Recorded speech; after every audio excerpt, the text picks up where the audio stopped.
পরিবর্তনের জন্য শরিয়া মানে ইসলামী নীতি আদর্শ, যতক্ষণ পর্যন্ত এই নীতি আদর্শের মাধ্যমে দেশ পরিচালিত না হবে, আমরা আলোচনা করব ঠিক, কিন্তু এর ফল আমরা সেভাবে পাবো এটা আশা করছি না। রক্ষক যদি ভক্ষক হয় তখন সেখানে আমরা আলোচনা করব, আলোচনা টেবিলেই থাকবে, কিন্তু বাস্তবে সেটা আমরা সুফল দেখব, এটা বিগত দিনে দেখি নাই, সামনে দেখবো বলে আশাও করি নাই। কুল্লু ইনায়াতার শাহ বিমা ফিহে, যে ভান্ডের ভিতরে যা থাকবে কাজ করলে তাই পড়বে। আসলে মূল ব্যাপারটা হলো বাজেট সুষম বন্টন।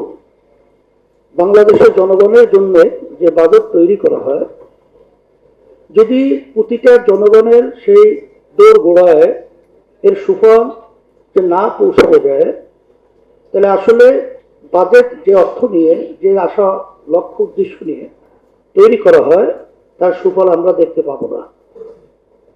এই জন্যই আমরা বারবার বলে আসছি যে বাংলাদেশের স্বাধীনোত্তর যারাই রাষ্ট্র পরিচালনা করেছেন আর বর্তমানে যারা দেশ পরিচালনা করছেন, অন্য অন্য সরকার, এই সরকার কিন্তু একটু ব্যতিক্রম।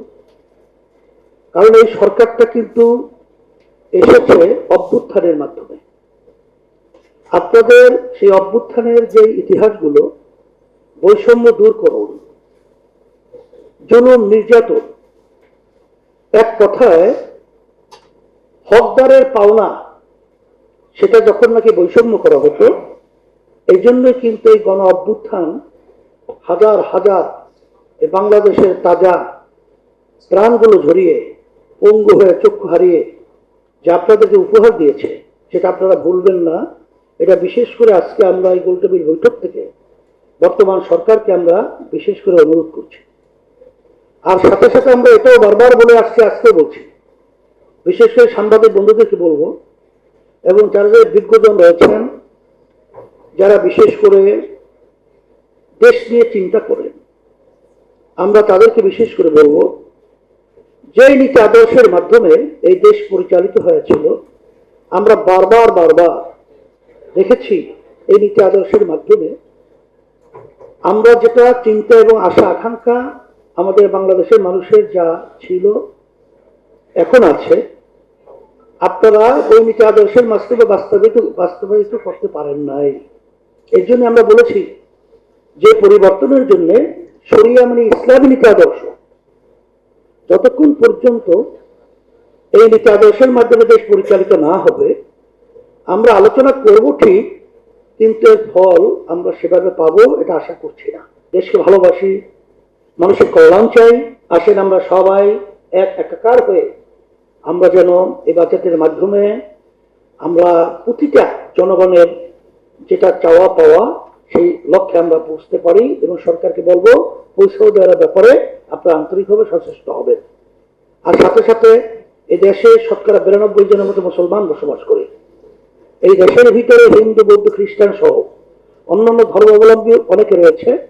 আমি বলবো বাংলাদেশের ইতিহাসে তারা কিন্তু মায়ের কোলে যেরকম সন্তান শিশু নিরাপদ থাকে, এইভাবে এই দেশের মধ্যে আছে। কিন্তু এই বিভিন্ন সময় দেখা যায় যে রাম মন্দিরের নামে, রামের ওটা কি মূর্তির নামে যে অরাজকতা সৃষ্টি যে পায়তারা চলছে, আমি বলবো মন্দিরের ভিতরে তাদের রামের মূর্তি থাকবে, থাকুক, এটা আমাদের কোনো বাধা বিপত্তি থাকবে না।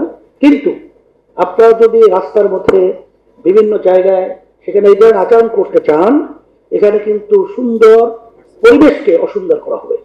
এটা সরকারকে আমরা বলবো গুরুত্ব সহকারে আপনারা নজর রাখবেন।